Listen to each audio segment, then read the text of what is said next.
नमस्कार दोस्तों, मैं पिंकी शर्मा। आपका स्वागत है अपने YouTube चैनल कथांतर में। आज इस वीडियो में मैं आपके लिए प्रतिभा राय जी द्वारा लिखी कहानी जिसका शीर्षक है ईश्वर सुनाने जा रही हूँ। यह कहानी दो विदेशियों पर आधारित है जो कि ईश्वर की खोज में भारत आते हैं। तो क्या उनको ईश्वर की प्राप्ति होती है, वह ईश्वर से मिल पाते हैं? यह सब कुछ इस कहानी में दर्शाया गया है। तो चलिए सुनते हैं कहानी ईश्वर। वे निकले थे ईश्वर की तलाश में।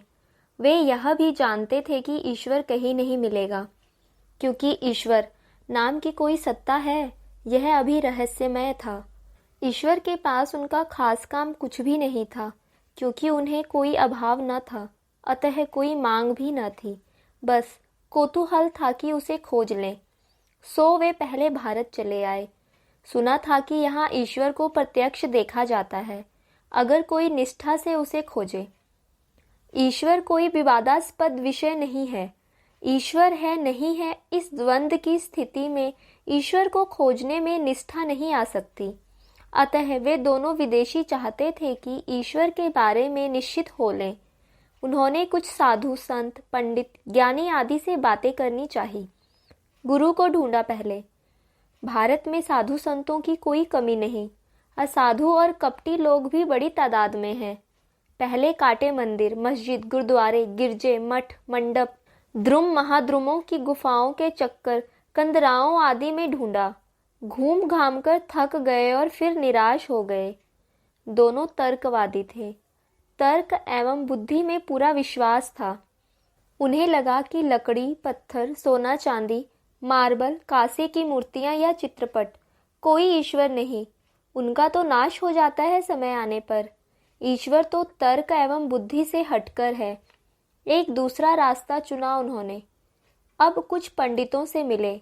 उन्हें लगा कि भक्ति, ईश्वर और तर्क एक दूसरे के विरोधी नहीं है। अंधा होकर ढूंढने से खोज पूरी नहीं होती। उनके सवाल थे, ईश्वर का रंग कैसा है, आकार कैसा है, आपने देखा है, स्पर्श किया है? नहीं तो फिर कैसे मानते हैं कि ईश्वर है? उत्तर देना नहीं, बल्कि यह गुरु का काम है उत्तर निकलवाना। अतः निर्विकार और निर्लिप्त गुरु ने पूछा, प्रकाश क्या है? विदेशी ने कहा, एक शक्ति। गुरु, देखा है? प्रकाश दिखता है? विदेशी हड़बड़ा गए। नहीं, खुद नहीं दिखता, मगर चीजों को दिखा देता है। गुरु ने कहा, प्रकाश का रंग कैसा है? दुविधा में पड़े विदेशी ने बताया, प्रकाश का रंग सफेद नहीं, लाल ना गुलाबी, हरा नहीं। प्रकाश का कोई रंग नहीं होता, उल्टे प्रकाश ही प्रतिफलित होकर उस चीज का रंग प्रकट करता है। गुरु ने मुस्कुराकर कहा, प्रकाश कब उपस्थित रहता है? उषा, साय, रात में या सुबह? विदेशी ने स्पष्ट कहा, प्रकाश तो सदा विद्यमान है। रात में प्रकाश नहीं है, ऐसा कहने वाले प्रकाश के बारे में जानते नहीं। गुरु के चेहरे पर प्रकाश उतर रहा है। पूछा, प्रकाश कहाँ रहता है? भारत में, इंग्लैंड, अमेरिका, अंतरिक्ष में या पहाड़ पर, या शास्त्र में? वह तो सर्वत्र विराजमान है। भारत या अमेरिका में नहीं, स्थानातीत कालातीत होता है। प्रकाश मेरे देश का है या मेरी जाति का है, ये बातें तो मूर्खता भरी है, विदेशी ने जरा उत्तेजित होकर कहा। गुरु ने वैसे ही मुस्कुराकर पूछा, प्रकाश की गति कैसी है? स्वच्छ पदार्थ में गति करता है, अस्वच्छ पदार्थ अवरोध पैदा कर देता है उसकी गति में। धीरे धीरे प्रकाश उभर रहा था विदेशी के चेहरे पर। गुरु ने पूछा, तुमने स्पर्श किया है प्रकाश को? चिकना है या खुरदुरा? विदेशी ने कहा, मैंने प्रकाश को कभी नहीं छुआ, पर इसका कोई निश्चित आकार नहीं। गुरु ने अंत में पूछा, तो कैसे विश्वास करते हो कि प्रकाश है? दृढ़ स्वर में दोनों ने एक साथ कहा, प्रकाश तो एक अनुभव है, एक शक्ति की स्थिति का अनुभव। उसी से उपलब्ध होता है प्रकाश। संतुष्ट होकर गुरु बोले, मित्रों, आपने प्रश्न का उत्तर स्वयं दे दिया है। अब तो ईश्वर की स्थिति के बारे में संदेह मिट गया होगा। कैसे? दोनों चौंके। गुरु ने समझा दिया, प्रकाश की तरह ईश्वर एक शक्ति है, स्वयं दिखाई नहीं देता, पर विश्व को दृश्यमान करता है। ईश्वर निराकार सर्व विद्यमान है, स्वच्छ हृदय में रहता है। वह कालातीत है, स्थानातीत है। प्रकाश बिना सृष्टि अंधेरे में है, वैसे ही ईश्वरानुभव बिना चेतना मोहाच्छन्न है। ईश्वर एक अनुभव है। जब आदमी बिना चिंतन स्थूल से ऊपर उठता है, तब इस अलौकिक शक्ति की उपलब्धि होती है। चिंतन और चेतना के शीर्ष पर हालांकि ईश्वर सूक्ष्म रूप में विद्यमान है। प्रज्ञा का मूल है यह शुद्धतम सत्य और अमिट आनंद का अन्वेषण, जिससे समझ में आता है कि ईश्वर ही प्रकाश है और मुक्ति है, स्पृहा और उपलब्धि है। विदेशी गुरु के शब्दों की व्याख्या करने लगे। आधुनिक ज्ञान विज्ञान प्रतिभा और प्रज्ञा के सहारे। गुरु ने और भी कई बातें बताई ईश्वर के संबंध में। खोज में चल पड़े वे। अब उन्हें लग रहा है ईश्वर विद्यमान है, पर कहाँ, किस प्रकार उनसे भेंट होगी, इस बात का पता नहीं दिया है गुरु ने। अतः नाना संदेह संशय का अतिक्रमण कर ईश्वर को खोजा जा रहा है। निष्ठा हो तो ईश्वर सूक्ष्म भाव से दर्शन देता है। उनके मनों में यह बात अब बैठ गई है। कुछ लोग स्वयं को ईश्वर बता रहे थे। उनमें आपसी खून खराबा, मारपीट, षड्यंत्र भी देखा उन विदेशियों ने। गुरु की बातों को वे हर ईश्वर के साथ मिलाकर देख रहे थे। वैज्ञानिक ईश्वर है? वह तो ईश्वर नहीं उद्भावन करता है, ईश्वर कैसे होगा? कलाकार सृजन नहीं करता, सृजन सौंदर्य को आकार देता है। गुरु है ईश्वर। ईश्वर तो परम गुरु है।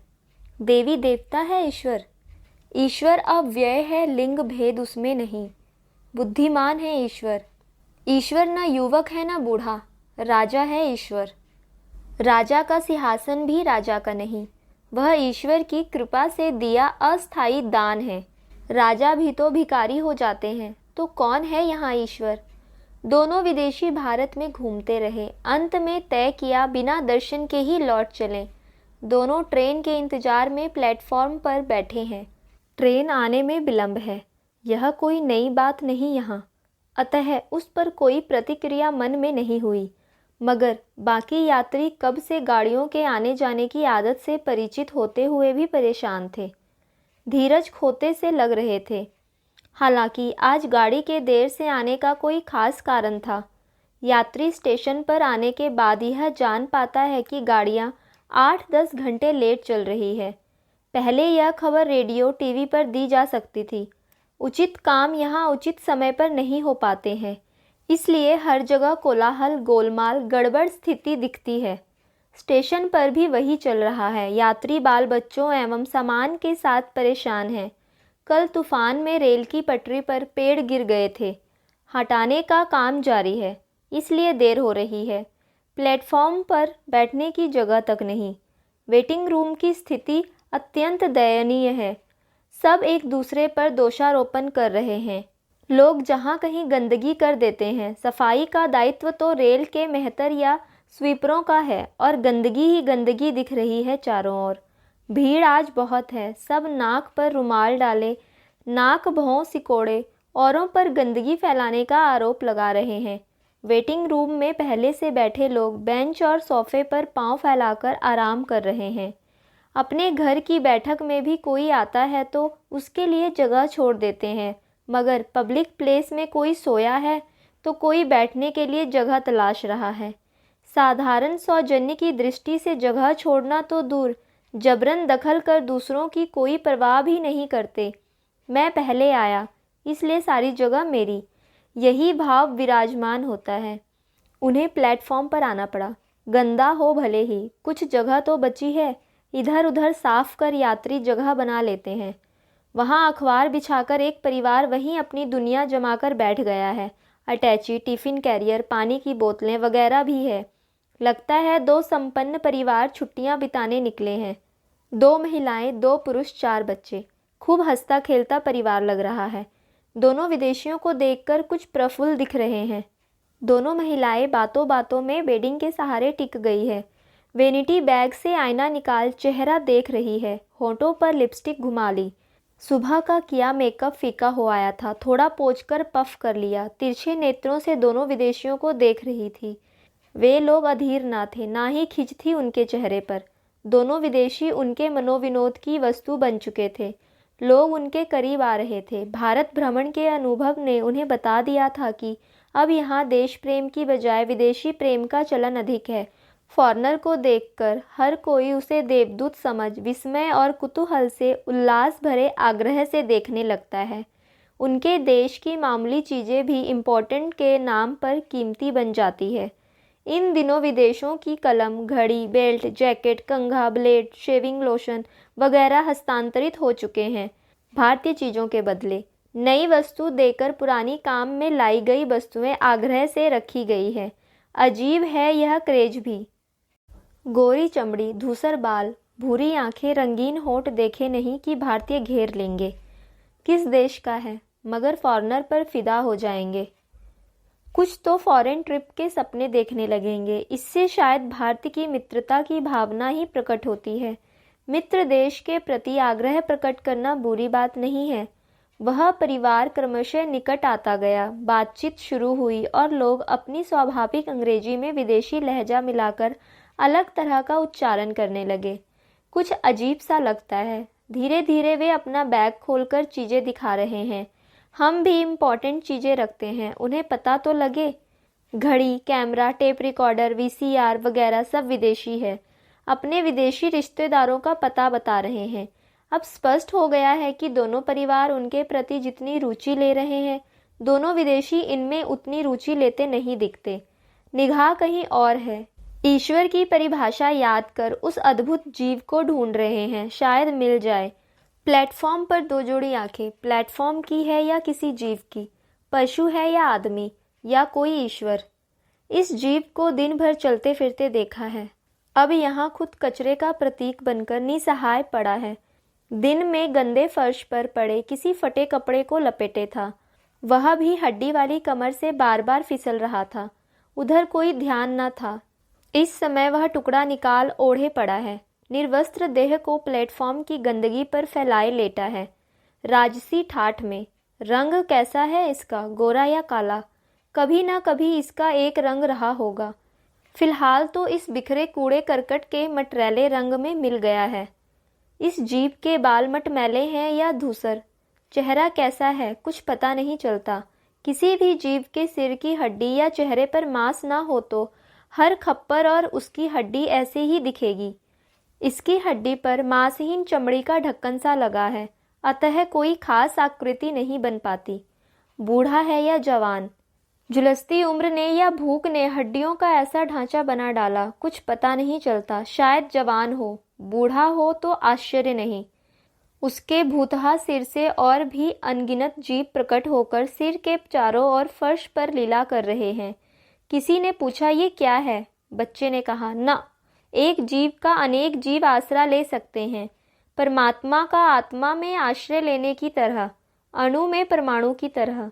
वह जीव अपने अस्थिमय हाथ के लंबे लंबे नाखूनों से उन जरा जरा से जीवों का संहार करता जा रहा है। लेटा लेटा जू मार रहा है, टक टक। हिरण्य का संहार करते जा रहे हैं नृसिंह। सृष्टि, स्थिति और विलय का कर्ता शायद एक ही था। जीव का एक हाथ मुक्ति की मशाल जलाने की भंगिमा में फर्श पर दूर जा पड़ा है। नाखूनों में गंदगी भरी है, खुली हथेली।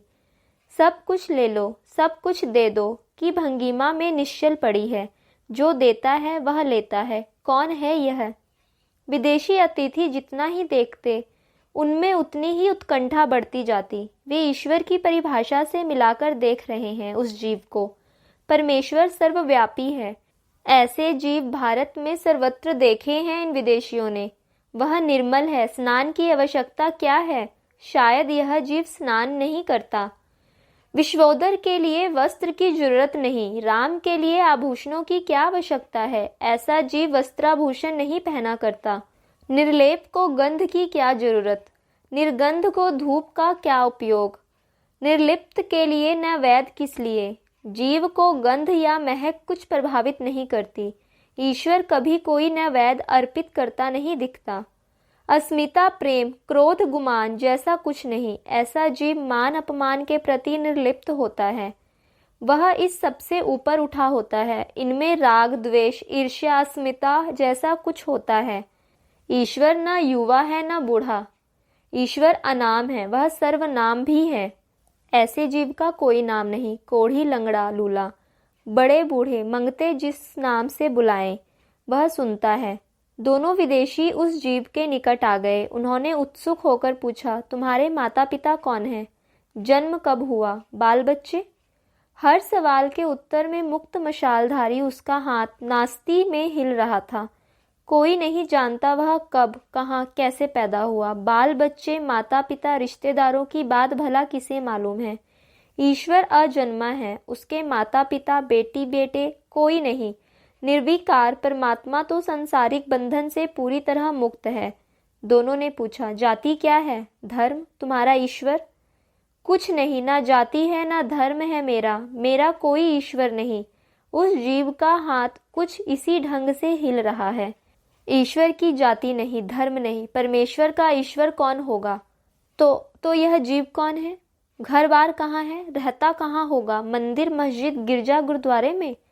मेरा कुछ नहीं, कोई ठिकाना नहीं, कोई एक निवास नहीं। ईश्वर निराधार है, उसका ठौर ठिकाना कैसा? दोनों का हाथ पकड़ बच्चों ने उनको खींच लिया। उधर उनकी माएँ टिफिन कैरियर खोले पैसारा बिछा रही थी। विदेशियों को आग्रह पूर्वक खिलाना चाह रही है वे। आंखों में आमंत्रण का अनुरोध। विदेशी हाथ जोड़े क्षमा मांग रहे हैं, सज्जनता में नहीं, भय, आशंका और संदेह में। भारतीय भोजन, दवा, दूध, पानी सब में तो घालमेल है। दूषित परिवेश अगणित रोगों के जीवाणुओं से भरा है। यह भोजन लेने का मतलब बीमारी बुलाना है। बड़े बड़े होटलों में परीक्षित भोजन करते हैं, जीवाणु मुक्त पानी साथ रखते हैं, दवा का अपना बक्सा खुद लाते हैं। परिवार के सब लोग नाक पर रुमाल रखे उस दुर्गंध भरी हवा में खाना खा रहे हैं। प्राणों को आधार देना जरूरी है अन्न का। एक प्लेट है जिसमें जूठन डाल रहे हैं वे। छोटे बच्चे ने तो उसी में उल्टी कर दी। दुर्गंध भरे वातावरण में वह खाना पेट में रह नहीं पाया। सारी जूठन वाली वह प्लेट ले जाकर महिला ने जीव के हाथ के पास उड़ेल दी। विदेशी देखते रहे घृणा में, उबकाई के साथ। उनमें प्रतिवाद का स्वर जन्म ले रहा था। उस जीव की आंखों में लोभ का भाव चेहरे पर उभर रहा था तेजी से। उस ढेर को गंदगी में भी समेटकर नोचकर अपने खुले मुंह में डालने लगा। तेजी से ग्रास बना बड़े बड़े गोले मुंह में भर रहा था। ईश्वर निराहार है, फिर सर्वभक्त है। विदेशी विचलित हो पूछ बैठे, ये क्या किया? जूठा दिया? हंसकर उन सज्जन ने कहा, कुछ ना होगा इसे। वे क्या कुछ अनुभव करते हैं? इन्हें राग वैराग कुछ नहीं होता। ऐसा होता तो ये जिंदा रह पाते, यहाँ वंश विस्तार कर पाते, चारों ओर फैल पाते। अर्थात ईश्वर अविनाशी है। धूप, वर्षा, आग, जीवाणु उनका कुछ नहीं बिगाड़ पाते। वे ऊठ जूठ, मैला कुचैला, निर्लिप्त भाव से भक्षण करते हैं। इनसे मरने का सवाल ही नहीं, उल्टे चारों ओर विस्तार पाते हैं। विदेशी एक अजीब खुशी में नाच उठे। तेजी से उनके कई फोटो उस परिवार ने उठा लिए। सब विदेशियों के साथ अपने फ़ोटो खिंचवाने लगे। विदेशियों ने भी अपने कैमरे निकाले। वे लोग भी विदेशी कैमरों में अपने फ़ोटो देखने को तैयार हो गए। कहा, हमें भी फ़ोटो भेजना, हमारा पता यह रहा। विदेशियों ने भाव विह्वल होकर कहा, कभी कभी ईश्वर इस धरती पर उतरता है, बहुत रहस्यपूर्ण है उसका आना जाना। हमारी सत्ता की अनंत गहराई में उस परमेश्वर का स्पर्श अनुभव कर पाते हैं एक दिव्य क्षण में। इस दिव्य क्षण को जो आदमी, जो जाति, जो देश अज्ञान में या अहंकार में पावों से टाल जाते हैं, वे अभागे हैं।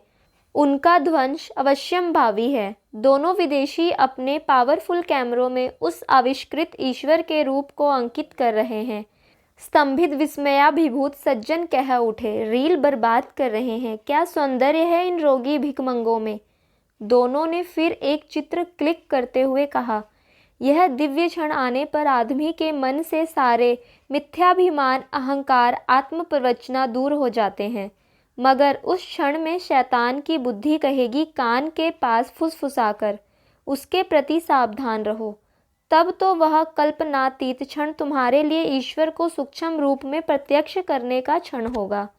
कैमरे से रेडीमेड विभत्स फोटो निकल रहे थे। उस दिव्य क्षण की उपेक्षा करते उन लोगों के आग्रही हाथ पीछे हट रहे थे। वे लोग आपस में फुसफुसा रहे थे, ये फॉरेन वाले गंदगी, कूड़े, दुर्भिक्ष भिखमंगों के लिए क्यों इतने पागल हैं? भिखारी और भगवान में कोई फ़र्क ही नहीं देख पाते। देवभूमि भारत में जिसका जन्म नहीं हुआ वह कैसे पहचानेगा ईश्वर को? दोस्तों, मैं आशा करती हूँ यह कहानी आपको अच्छी लगी होगी। इस वीडियो को लाइक कीजिए, दोस्तों में शेयर कीजिए और इस चैनल को सब्सक्राइब कीजिए।